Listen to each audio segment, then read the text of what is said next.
আসসালামু আলাইকুম বন্ধুরা। আজকের এই গল্পে লিসা নামের একটা মেয়ে এমন একটা যুবকের প্রেমে পড়ে যে ছেলেটা প্রায় ১০০ বছর আগে দুনিয়া থেকে বিদায় নিয়েছিল। তো সেই ছেলেটা যদি দুনিয়াতেই না থাকে তাহলে তাদের প্রেমটা কিভাবে হয়েছিল? তো চলুন সেটাই আজকে গল্প করতে করতে আপনাদেরকে জানাবো। তো গল্প শুরু করার আগে লিসার সাথে একটু পরিচয় হওয়া ভালো। আমাদের লিসা, যার মা সে ছোট থাকতেই মার্ডার হয়েছিল, তার বাবা আবারও বিয়ে করেছে আর এখন তার বাবা, সৎ মা আর সৎ বোনকে নিয়ে তাদের ছোট্ট পরিবার। লিসার সৎ মা সারাক্ষণই তাকে কিছু না কিছু নিয়ে কথা শোনাতে থাকে, কিন্তু তার সৎ বোন ঠিক তার উল্টো, সে ছিল অনেক ভালো। তো যাই হোক, লিসার মা মারা যাবার পর থেকে সে একটু অ্যাবনর্মাল বিহেভ করতে থাকে। এই যেমন প্রয়োজন ছাড়া সে কথা বলে না, ইনফ্যাক্ট তার ফ্যাশন সেন্সটাও খুবই খারাপ। তাছাড়াও তার কোনো বন্ধুও ছিল না। তো যাই হোক, গল্পের শুরুতেই দেখানো হয় যে লিসা আয়নার সামনে বসে সাজুগুজু করছিল। দেখে বোঝাই যাচ্ছে যে সে হয়তো কোথাও যাবে, কিন্তু তখনই তার বোন ড্যাফি তাকে বলে যে তোমাকে এরকম সাজে একটুও স্যুট করছে না। লিসা মন খারাপ করে বলে যে আমার হয়তো বাড়িতেই থাকা উচিত। ড্যাফি তাকে বোঝানোর অনেক চেষ্টা করে যে এইটা এই বছরের প্রথম পার্টি, তোমাকে যেতেই হবে। আর তাছাড়াও ডক্টর তোমাকে সামাজিক হতে বলেছে। তুমি চাইলে আমার টাইনিং মেশিনটা ব্যবহার করে দেখতে পারো। টাইনিং মেশিনটা হচ্ছে একটা ইলেকট্রিক বিউটি বক্স, যার ভেতরে প্রবেশ করলে এটা সুন্দর করে যে কাউকে সাজিয়ে দিত। তো লিসা এই মেশিনের ভেতরে ঢোকার পরে কোনো এক কারণবশত তার ইলেকট্রিক শক লেগে যায়, আর এই জন্য ড্যাফি তার কাছে সরিও বলে নেয়। আর লিসা বলে যে আমি ঠিক আছি। ড্যাফি তার সাথে গল্প করতে করতে বলে যে তোমার স্কুল কেমন চলছে, সেখানে কি তোমার কাউকে পছন্দ হয়েছে? লিসা প্রচণ্ড লজ্জা পায়। সে বলে যে আগের মতোই আছে সব কিছু, তবে মাইকেল নামের একজন ছেলেকে আমার বেশ ভালো লাগে। ড্যাফি বলে যে আমি তো তাকে চিনিই না। কিন্তু মাইকেলের পছন্দ অপছন্দ নিয়ে ড্যাফি তাকে অনেক প্রশ্ন করে। লিসা একে একে সব কিছু তাকে জানিয়ে দেয়। আর লিসা তাকে বলে যে পার্টিতে যাওয়ার কি দরকার, আমার তো মনে হয় কবরস্থানের থেকে সুন্দর আর শান্ত জায়গা কোথাও নেই। ড্যাফি অবাক হয়ে বলে যে তুমি ওইসব ভুতুরে জায়গার কথা বলছো? আমি শুনেছি ওখানে অনেকেই কালো জাদু করে, মাঝে মাঝে নাকি ছোট ছোট বাচ্চারা ঘুরে বেড়ায়। লিসা জানায় যে আমি তো কখনো এইসব কিছু দেখতে পাইনি। তার কাছে এই কবরস্থানটাকে নাকি খুবই ভালো লাগে। তাছাড়াও সেখানকার একটা সমাধি লিসার খুবই পছন্দের। মাঝে মাঝে সে ওই সমাধির উপরে বসে বইও পড়ে। ড্যাফি অবাক হয়ে বলে যে তোমার আবার সেখানে পছন্দের কবরও আছে? লিসা মুচকি হেসে বলে যে হ্যাঁ, সেটা একটা যুবক ছেলের কবর। আমি সমাধিটাকে পরিষ্কার করে মাঝে মাঝে তাতে ফুলও দেই। এমনকি আমার মায়ের পছন্দের লকেটটা আমি সেই কবরটাকে উপহার দিয়েছি। ড্যাফি আরও অবাক হয়। সে বলে যে এসব খুবই আজব কাজ লিসা, এসব বাদ দাও। তো যাই হোক, এসব কথা বলতে বলতে তারা পার্টিতে পৌঁছে যায়। সেখানে মাইকেলের সাথে তাদের দেখাও হয়ে যায়। লিসা খুবই খুশি হয়ে তার সাথে কথা বলতে থাকে, আর অপরদিকে ড্যাফি তার বন্ধুদের সাথে লিসাকে নিয়েই গল্প করছিল। তারা সবাই ড্যাফিকে জিজ্ঞাসা করে যে লিসা একটু আজব ধরনের, তাই না? কিন্তু কেন? ড্যাফি তাদেরকে সব কিছু খুলে বলে যে একদিন লিসা আর তার মা ঘরে বসে গেম খেলছিল, কিন্তু তখনই হঠাৎ একজন মুখোশ পরিহিত মানুষ তাদের ঘরে ঢুকে যায়। লিসার মা লিসাকে লুকিয়ে পড়তে বলে, আর তারপর সেই লোকটা লিসার মাকে খুন করে চলে যায়। কিন্তু বেচারি লিসা কিছুই করতে পারে না। আর সেদিন থেকে সে কারো সাথে তেমন একটা কথা বলে না। ড্যাফির বন্ধুরা লিসার কথা শুনে অনেক দুঃখ প্রকাশ করে। তো এদিকে আমাদের লিসা মাইকেলের সাথে যখন কথা বলছিল তখনই একটা মেয়ে এসে তাকে মদ খাইয়ে দেয়। এরপর থেকে লিসার চারপাশের সব কিছু ঘুরতে থাকে। তো এদিকে লিসা ঘুরতে ঘুরতে সেই রেস্টুরেন্টের মধ্যেই পড়ে যায়, আর সেখানে তার স্কুলের ল্যাব পার্টনার ড্যাগের সাথে তার দেখা হয়ে যায়। মদ খাওয়ার দরুন প্রথমে লিসা তাকে চিনতেই পারছিল না। ড্যাগ তাকে সাহায্য করার নাম করে একটা রুমে নিয়ে চলে যায়। লিসা দেখতে পায় যে তার সামনের পেইন্টিংগুলো যেন নড়াচড়া করছে। সে বমি করে দিলে ড্যাগ তাকে ধরে বিছানায় নিয়ে বসায়, আর এদিকে হঠাৎ বাইরে খুব জোরে ঝড় বইতে শুরু হয়। এইসব কথা বলতে বলতে লিসা চোখ খুলে দেখতে পায় যে ড্যাগ তার শরীরে হাত দিয়েছে। লিসা কিছুই বুঝতে পারছিল না। সে এই সব কিছু ছেড়ে রুমের বাইরে চলে আসে। সে ঘুরতে ঘুরতে সেই কবরস্থানে তার ফেভারিট সমাধির সামনে গিয়ে দাঁড়ায়, আর তারপর ইমোশনাল হয়ে কবরটাকে উদ্দেশ্য করে বলে যে যদি আমি তোমার সাথে থাকতে পারতাম। ঠিক তখনই বিদ্যুৎ চমকাতে থাকে আর লিসা বাড়িতে ফিরে ওয়াশরুমে চলে যায়। বারবার তার সেই সমাধির ভিশনগুলো মাথায় ঘুরতে থাকে। তো কোনো কিছু না ভেবে লিসা ওয়াশরুমের আয়নাটাও ভেঙে ফেলে। তো সেদিন রাতে ঘুমের মধ্যে লিসা একটা স্বপ্ন দেখতে পায়, যেখানে তার চারপাশের পুতুলগুলো নড়ে চড়ে উঠছিল। সে বিছানা থেকে উঠতেই যাবে, তখনই দেখতে পায় যে একটা ছায়ামূর্তি তার পাশে বসে আছে। মূর্তিটা আস্তে আস্তে তার দিকে হাত বাড়িয়ে দিতে থাকে, আর লিসাও তার দিকে হাত বাড়িয়ে দেয়। কিন্তু বাস্তবে তার বোন ড্যাফি তাকে ডেকে তুলে বলে যে বাথরুমের অবস্থা দেখে তার মা নাকি প্রচণ্ড রেগে গিয়েছে। অন্যদিকে তাদের মা নিচ থেকে লিসাকে চিৎকার করে ডাকছিল। লিসা কোনো রকমে নিচে চলে যায়, আর তার সৎ মা তাকে ওয়াশরুমের কাচ ভাঙার জন্য অনেক কথা শোনায়। লিসা চুপচাপ সব কিছু সহ্য করে, আর তার বাবা তাকে ওয়াশরুম পরিষ্কার করা সহ আয়না ঠিক করার জন্য টাকাও দিতে বলে। লিসা বলে যে আমি আমার চাকরিতে এক্সট্রা কাজ করে তোমাদের টাকা দিয়ে দেব। তো যাই হোক, লিসা তার কাজে চলে যায়।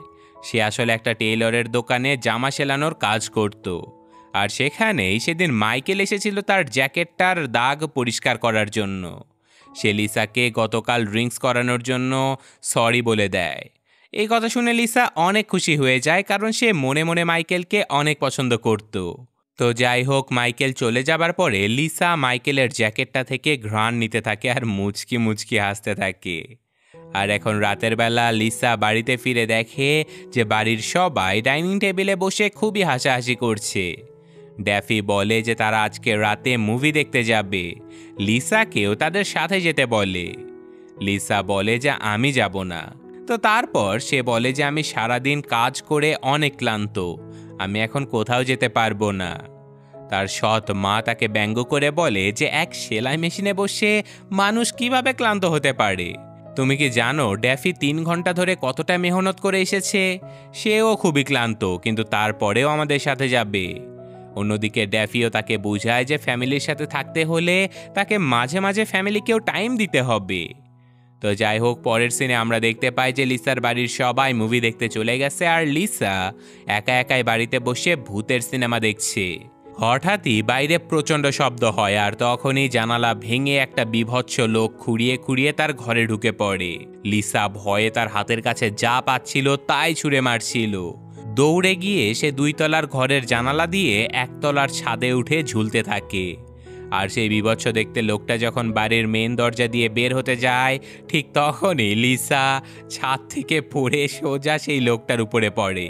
লিসা দৌড়ে ঘরে ঢুকে দরজা লাগিয়ে দেয় আর বলে যে আমি ইমার্জেন্সি নাম্বারে কল করছি। কিন্তু তখনই হঠাৎ করে গানের শব্দ শুনে লিসা পেছনে ফিরে দেখতে পায় যে সেই লোকটা মিউজিক ছেড়ে দিয়ে বসে বসে গান শুনছে। লিসা খুবই অবাক হয়ে যায়। সে শান্ত হয়ে তাকে বলে যে এটা কি তোমার পছন্দের গান? লোকটা বলে যে লিসা আবারও বলে যে তুমি আর কোন কোন গান শুনতে চাও, তাহলে তুমি সেটা বাজাতে পারো। লোকটা ইশারায় তার একটা হাত কাটা দেখায়। এরপর লিসা তাকে নিজের রুমে নিয়ে আসে। লিসার রুমে তার নিজের আঁকানো একটা ছবি ছিল, যেখানে সে কবরস্থানে তার পছন্দের সেই সমাধিটার নাম আর মৃত্যুশাল কপি করে লাগিয়ে রেখেছিল। লোকটা সেখানে গিয়ে লিসাকে কিছু একটা বোঝানোর চেষ্টা করে, আর তারপর লিসার দেয়া তার মায়ের সেই লকেটটা বের করে দেখায়। লিসা বুঝতে পারে যে এটা সেই কবরে থাকা যুবক ছেলেটা। লিসা এতটাই পাগলা মেয়ে ছিল যে সে খুবই স্বাভাবিকভাবে তাকে জিজ্ঞাসা করে যে কিন্তু তুমি এখানে কেন? ও, বুঝতে পেরেছি, আমি সেদিন বলেছিলাম যে আমি যদি তোমার সাথে থাকতাম তাহলে খুব ভালো হতো, কিন্তু আসলে আমার কথার অর্থ এইটা ছিল না। আমি বুঝিয়েছি যে আমি যদি মরে যেতাম তাহলে এই দুনিয়ার মানুষ থেকে মুক্তি পেয়ে তোমার সাথে থাকতে পারতাম। এই কথাটা শুনে ছেলেটা বেশ মন খারাপ করে। আসলে মন খারাপ করারই তো কথা, তাই না? যেখানে সে মৃত্যুলোক থেকে লিসার কাছে ফিরে এসেছে, সেখানে লিসা নাকি বলছে যে তার কথার অর্থই ভিন্ন ছিল। তো যাই হোক, এরপর লিসা তাকে শাওয়ার রুমে নিয়ে সব কিছু বুঝিয়ে দেয় যে সে কিভাবে নিজেকে পরিষ্কার করবে। এখানে ছেলেটার নাম ছিল ইভান। তো যাই হোক, ছেলেটাকে ড্রেসিং রুমে ঢুকিয়ে দিয়ে লিসা একের পর এক তাকে ড্রেস পরাতে থাকে। যদিও ইভানকে এইসব ড্রেস পরে খুবই হ্যান্ডসাম লাগছিল, কিন্তু লিসার কাছে মোটেও এইসব কিছু ভালো লাগছিল না। আর শেষ পর্যন্ত ছেলেটা যখন মেয়েদের একটা নাইটি ড্রেস পরে বের হয়, সেটাই লিসার অনেক পছন্দ হয়। কিন্তু এবার ইভানকে আর জোর করে ড্রেসিং রুমে ঢোকাতে হয় না, সে নিজে থেকেই গিয়েই ছেলেদের একটা ড্রেস পরে বের হয়। এরপর লিসা তার চুল আছড়ে দিতে গিয়ে দেখে যে ছেলেটার একটা কানও ছিল না। সে ইশারায় তাকে বুঝায় যে তার কানটি যেন লিসা ঠিক করে দেয়। লিসা বলতে থাকে যে সে তো কোনো ডাক্তার না, তবে সে চেষ্টা করবে। হঠাৎই লিসা শুনতে পায় যে বাড়ির সবাই ফিরে এসেছে আর লিসার মা চিৎকার চেঁচামেচি শুরু করে দিয়েছে। তাই সে তাড়াতাড়ি ইভানকে ড্রেসিং রুমের মধ্যে লুকিয়ে নিচে নেমে চলে আসে। লিসার মা তার প্রিয় শোপিসগুলো ভেঙে যাওয়া অবস্থায় দেখে অঝরে কান্না করতে থাকে। লিসা বানিয়ে বানিয়ে তার মাকে বোঝায় যে বাড়িতে একটা চোর এসেছিল, সে তাকে ভাগিয়ে দিয়েছে। কিন্তু লিসার মা এইসব কোনো কথাই বিশ্বাস করে না, সে লিসাকে অনেক বাজে বাজে কথা শোনাতে থাকে। লিসা এইসব কথা শুনে অঝরে কান্না করতে শুরু করে দেয়, আর অন্যদিকে উপর থেকে ইভান এই সব কিছুই শুনছিল। এদিকে লিসার মা সিদ্ধান্ত নেয় যে লিসাকে কোনো মেন্টাল হসপিটালে পাঠিয়ে দেবে। ড্যাফি তার মাকে এইসব কিছু না করার জন্য অনেক বোঝানোর চেষ্টা করতে থাকে, আর লিসাও কান্না করতে করতে তার বাবাকে বলে যে বাবা, আমি পাগল নই। তো লিসা কান্না করতে করতে নিজের রুমে চলে আসে, আর অন্যদিকে লিসার কান্না দেখে ইভানও খুবই মন খারাপ করে। আর এখন সকালবেলা লিসার ঘুম ভাঙে অ্যালার্মের শব্দ শুনে। দরজা খুললেই সে দেখতে পায় যে ইভান একটা কালো রঙের ড্রেস নিয়ে দাঁড়িয়ে আছে। লিসা বলে যে এই সব ধরনের ড্রেস আমি পরি না, যদিও এটা ড্যাফি আমাকে উপহার দিয়েছিল। কিন্তু ইভান তার কোনো কথাই শুনতে চায় না, সে জোর করতে থাকে এই ড্রেসটাই তাকে পরার জন্য। তো লিসা কোনো উপায় না দেখে সেই ড্রেসটাই পরে সেদিনের মতো স্কুলে চলে যায়। আর স্কুলের সবাই অবাক হয়ে লিসার দিকে তাকিয়ে থাকে, কারণ আজকে তাকে খুব বেশি সুন্দর লাগছিল। এদিকে লিসার সাথে মাইকেল কথা বলতে আসে। লিসা ভাবে যে হয়তো মাইকেলও তাকে পছন্দ করে, কিন্তু মাঝখানে ড্যাফি এসে মাইকেলকে ভাগিয়ে দেয়। ড্যাফি বলে যে এই ছেলের মধ্যে তুমি কি পেয়েছো? এখানে তো আরো অনেক ছেলে রয়েছে যারা তোমার সাথে ডেট করতে চায়। এদিকে বাড়িতে ফিরে লিসা ইভানকে সবকিছু খুলে বলে যে মাইকেলকে সে অনেক পছন্দ করে, আর তাছাড়া মাইকেলও হয়তো তাকে পছন্দ করে। তো ইভান এইসব কথা জানতে পেরে তার খুবই রাগ হচ্ছিল, কিন্তু সে কিছুই করে না। এদিকে লিসার সৎ মা ঘরে ঢুকলে ইভান তাড়াতাড়ি ড্রেসিং রুমের ভেতরে লুকিয়ে পড়ে। লিসার মা আবারও তাকে নানা ধরনের কথা শোনাতে থাকে, আর আজকে তাকে দেখতেও কেমন যেন অদ্ভুত মনে হচ্ছিল। তো সে লিসাকে জানায় যে সে তাকে একটা মেন্টাল হসপিটালে অ্যাডমিট করিয়ে দিয়েছে। এই কথা শুনে লিসা অঝরে কান্না করতে থাকে, আর এইসব কথায় কথায় তার সৎ মা তাকে একটা থাপ্পড়ও বসিয়ে দেয়। তো এতক্ষণ ইভান ড্রেসিং রুমের ভেতর থেকে এই সব কিছু শুনে ফেলে, আর হঠাৎ করে সে বেরিয়ে এসে লিসার মাকে সজোরে আঘাত করে। তারপর একটা কেচি দিয়ে সে লিসার মায়ের একটা কান কেটে নেয়। লিসা এইসব কিছু দেখে প্রথমে একটু ভয় পেলেও পরে সে খুবই ভালো ফিল করে। তো এখন দুজনে মিলে সেই কবরস্থানের মাটি খুঁড়ে তার মাকে পুঁতে রাখে। তারপর আমরা দেখতে পাই যে বাড়িতে ফিরে লিসা তার মায়ের সেই কান ইভানের মিসিং কানে সেলাই করে লাগিয়ে দিচ্ছে। তখনই ইভান লিসাকে সেই বিউটি বক্সের ভেতরে ঢোকার ব্যাপারটা বিভিন্নভাবে বোঝাতে থাকে। তাই লিসা তাকে বিউটি বক্সের ভেতরে ঢোকালে কিছুক্ষণ পরে সেই বক্স থেকে বের হলে দেখা যায় ইভানের চেহারা অনেকটাই পরিবর্তন হয়ে গেছে। তো এখন পরদিন ড্যাফি আর তার বাবা সকালে বসে নাস্তা করছিল। এদিকে লিসা একটা ওয়াইন খেতে খেতে তাদের দিকে আসে, আর তাদের বাবা অবাক হয়ে বলে যে এটা কি ওয়াইন? লিসা বলে যে না, এটাই লিসা। সবাই তার কথা শুনে অনেক হাসাহাসি করে। এরপর দুই বোন মিলে স্কুলে চলে যায়, আর লিসাকে আজকে অনেক কুল দেখাচ্ছিল। মনে আছে গল্পের শুরুতে পার্টিতে একটা ছেলেকে দেখানো হয়েছিল যার নাম ছিল ড্যাগ, যে কিনা লিসার সম্মানহানি করতে চেয়েছিল। তো লিসা বুদ্ধি করে সেই ছেলেটাকে একটা লাভ লেটার পাঠায়। লিসা তাকে আজকে তার সাথে দেখাও করতে বলে। লিসার কথা শুনে ছেলেটা তার সাথে দেখা করতে আসলে তারা দুজন মিলে সেই কবরস্থানে চলে যায়। আর ছেলেটার যেহেতু প্রথম থেকে লিসার প্রতি আসক্তি ছিল, তাই খুব সহজেই সে লিসার কথা মতো এখানে চলে আসে। তো এখন লিসা তাকে টাচ করতে করতে বলে যে সেদিন ঠিক যেভাবে পার্টিতে করেছিলে আজকেও করো। ছেলেটা বলে যে আমি জানতাম তোমার আমাকে ভালো লাগে, কিন্তু তুমি লজ্জা পেয়ে চলে গিয়েছিলে। তো এই কথা শেষ হবার আগে গর্তের ভেতর থেকে ইভান ছেলেটার পা ধরে টান দেয়। সাথে সাথে লিসার ড্যাগের নাক বরাবর একটা ঘুষি বসিয়ে দেয়, আর ইভান কোদাল দিয়ে সেই ছেলেটার একটা হাত কেটে নেয়। ড্যাগ আহত অবস্থাতেই পালানোর চেষ্টা করে, কিন্তু ইভান পেছন থেকে কোদালটা ছুঁড়ে দিলে বেচারা সেখানেই মারা যায়। আর এখন বাড়িতে ফিরে এসে লিসা ইভানের কাটা হাতে ড্যাগের সেই হাড়টা সেলাই করে বসিয়ে দেয়। তারপর ইভানকে আবারও সেই বিউটি বক্সে নিয়ে যায়, আর এতে করে ইভানের যদিও শক্ট লাগে, কিন্তু সে আগের থেকেও আরও বেশি সুন্দর আর হ্যান্ডসাম হয়ে বেরিয়ে আসে। খুশিতে দুজনে মিলে নাচ শুরু করে দেয়। তো এরপর ইভান লিসাকে পিয়ানো বাজিয়ে শোনাতে থাকে, আর এতগুলো মানুষকে ইভান খুন করেছে এই কথা ভেবেই সে কান্না করতে থাকে। লিসা বুঝতে পারে না যে সে কি করবে। তখনই সে ইভানের মুখে একটা বালিশ চেপে ধরে বলে যে প্লিজ তুমি কান্না করো না, তোমার চোখ থেকে পানি বের হলে টয়লেটের মতো জঘন্য গন্ধ বের হয়। সে কান্না থামালে লিসা তাকে সান্ত্বনা দেয় আর বলে যে তুমি কোনো ভুল করনি, যা করেছো ঠিকই করেছো, এইসব করে তুমি তো আমাকে বাঁচিয়েছো। ইভান তার এইসব কথা শুনে বেশ কিছুটা শান্ত হয়। তো এরপর লিসা তার বাবার সাথে বসে যখন টিভি দেখছিল, তখনই ড্যাফি বাড়িতে এসে তাকে বলে যে আজকে সে খুবই ভালো খেলেছে, তাই এখনই সে তার মাকে ফোন করে জানাতে চায়। কারণ তার মা তাকে বলেছিল যদি সে ভালো খেলে তাহলে তাকে তার মায়ের সেই ডায়মন্ডের রিংটা উপহার দেবে। লিসা একটু ঘাবড়ে যায়। সে ড্যাফিকে নানানভাবে বুঝাতে থাকে যেন সে তার মাকে ফোন না করে, কিন্তু ড্যাফি তো নাছোড়বান্দা। এদিকে তার বাবাও বলে যে সেও কথা বলতে চায়। তো যাই হোক, আসলে তারা সবাই জানতো যে লিসার মা বেড়াতে গিয়েছিল, তাই তারা এটা জানতোই না যে লিসা অলরেডি তার মাকে মেরে ফেলেছে। কিন্তু লিসা যেহেতু সব কিছু জানতো তাই সে প্রচণ্ড ভয় পেয়ে যায়। কিন্তু লিসার বাবা তাকে বলে যে তোমার মাকে এমন সারপ্রাইজ তো দেয়াই উচিত, তাই না? এরপর লিসা ইভানের সাথে রুমে বসে বসে গল্প করছিল, আর তখনই ড্যাফি ঘরের ভেতরে ঢুকে পড়ে। ইভান তাড়াতাড়ি ড্রেসিং রুমে ঢুকে যায়।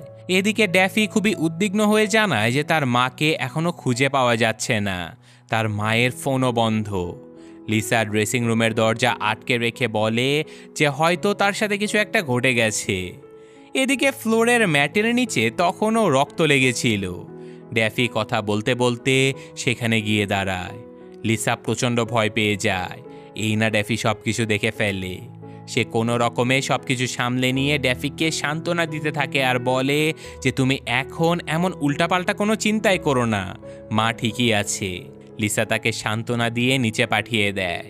লিসা খুবই টেনশনে পড়ে যায়। আর অন্যদিকে আমাদের ইভানকে দেখানো হয় যে কিনা মেয়েদের একটা নাইটি পরে লিসার টেনশন কমানোর জন্য তার কোমর ম্যাসেজ করে দিতে থাকে। অন্যদিকে লিসার বাবা আর ড্যাফি তাদের মায়ের খোঁজ পাওয়ার জন্য পুলিশের কাছে কল করে। তারা তাদের মা দেখতে কেমন ছিল, কি পরে, সবার কতটা খেয়াল রাখে, মুখে সবসময় হাসি রাখে, এমনকি কি খাবার পছন্দ করে, এই সব কিছু পুলিশদেরকে জানাচ্ছিল। তাহলে একবার ভাবুন যে শুধু লিসাই না, পুরো ফ্যামিলির মাথায় হয়তো গন্ডগোল রয়েছে। তো যাই হোক, এদিকে লিসা তার বর্তমান রুমমেট মানে ইভানকে তার মায়ের মৃত্যুর ব্যাপারে বলছিল। সে জানায় যে সে মৃত্যুকে ভয় পায় না, তবে তার একটা ইচ্ছে আছে, তা হলো সে ভার্জিন অবস্থায় মরতে চায় না। লিসা জিজ্ঞাসা করে যে তুমি কি ভার্জিন? ইভান কোনো রিয়াকশন দেখায় না। লিসা আবারও বলে যে আমি তোমাকে সব কিছু বলেছি বন্ধু মনে করে, তুমি কি আমাকে এটুকু বলতে পারবে না? ইভান হাত দিয়ে একবার ইশারা করে বলে। লিসা বলে যে মাত্র একবার? আমার তো বিশ্বাসই হয় না। তো যার সাথে ভার্জিনিটি খুইয়েছ তাকে কি তুমি ভালোবাসতে? ইভান মাথা নাড়িয়ে শুধু হুম বলে। লিসা জানায় যে সেও চায় যে কেউ তাকে ভালোবাসুক। আর তখনই তার মনে পড়ে মাইকেলের কথা। ইভান মাইকেলের কথা শুনতে তার চেহারা বদলে বিষণ্ণ হয়ে যায়, কিন্তু সে তো বেচারা কথাই বলতে পারে না। এদিকে লিসা খুবই উত্তেজিত হয়ে যায় আর বলে যে যেভাবেই হোক মাইকেলকে আমার পটাতেই হবে। তো এখন পরদিন লিসা ড্যাফির একটা ড্রেস পরে স্কুলে চলে যায়। তো দুই বোন স্কুলে গিয়ে দেখতে পায় যে সেখানে অনেক শোরগোল হচ্ছিল। তারা সবাইকে জিজ্ঞাসা করে জানতে পারে যে ড্যাগ নামের একটা ছেলের মার্ডার হয়ে গেছে। লিসা একটু একটু ভয়ও পাচ্ছিল, কারণ সে নিজেই ড্যাগকে মেরেছে। এদিকে ড্যাফি বলে, এ তো অনেক খারাপ খবর, আর তাছাড়াও আমার মনও ভালো নেই, তাই আজকে আমি আর স্কুল করব না, আমি বাড়িতে যেতে চাই। যাওয়ার সময় ড্যাফি তার বান্ধবীদেরকে জিজ্ঞাসা করে যে কেউ কি লিসাকে বাড়িতে নামিয়ে দিতে পারবে। কেউ কোনো কথাই বলছিল না। লিসা জানায় যে সে নিজে একা একাই বাড়িতে যেতে পারবে, ড্যাফি যেন তার কথা চিন্তা না করে। তো অন্যদিকে লিসা এখন ক্লাসরুমে গিয়ে জানতে পারে যে আজকে মাইকেল স্কুলে আসেনি। এদিকে আবার লিসাকে প্রিন্সিপালের রুম থেকে ডেকে পাঠানো হয়, কারণ ড্যাগ লিসার ল্যাব পার্টনার ছিল। ইনভেস্টিগেশনের জন্য লিসাকে তারা জিজ্ঞাসাবাদ করে। লিসা তাদেরকে উল্টাপাল্টা বুঝিয়ে সেখান থেকে কোনো রকমে বেরিয়ে আসে। আর তাছাড়া সবাই তো জানতোই যে লিসার মাথায় একটু গন্ডগোল আছে, তাই তাকে তারা বেশি প্রশ্নও করে না।